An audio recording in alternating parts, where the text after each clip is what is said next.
हम बताई कौन गाना? कौन?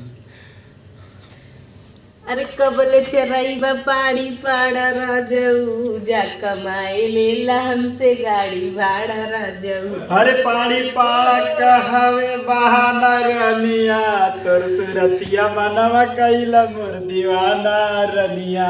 लाइट मार दी उड़ जाइबा। और आगे आगे यही चीजें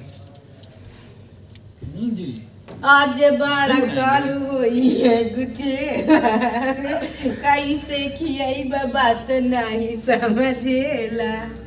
अरे करे आगे हम देगा नहीं करेगा। हमरो नहीं आवला करे आगे। अच्छा और दूसरा गाना गावा। ऐसे घर में बैठ के जननिहारा राजऊ जा कमाए लेला हमसे गाड़ी भाड़ा राजऊ। तोर सुरतिया मनवा कैले बा दीवाना गोरिया तोर मुहावा मनवा कैले बा दीवाना गोरिया। अगला अंतर है। तो दोस्तों आज हमारी बीवी गाना गा रही है।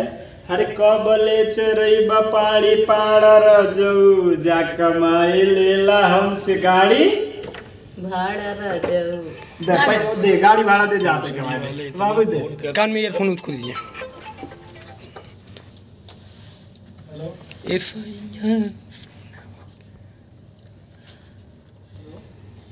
गाओ। थोड़ा आगे आके। सैया सोनावा के सिकड़िया दिल्ली शहर से।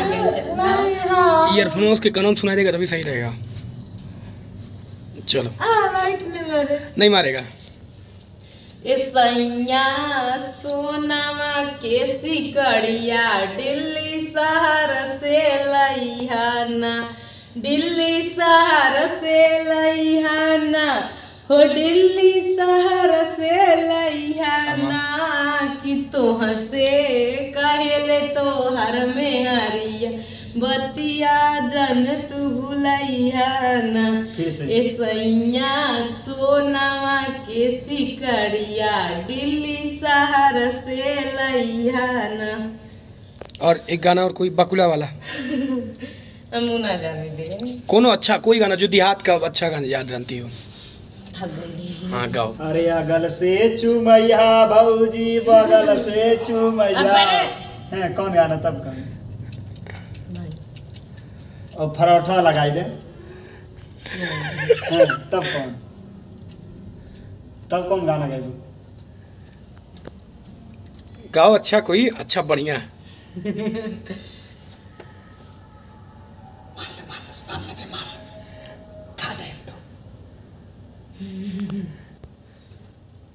अरे जइहा बजरिया नाइहा खाली राजाऊ तले हले आइहा रेड कलर के ओठा लाली रजऊ ले हले आइहा रेड कलर के ओठा लाली रजऊ। एक बार फिर से इधर देख के।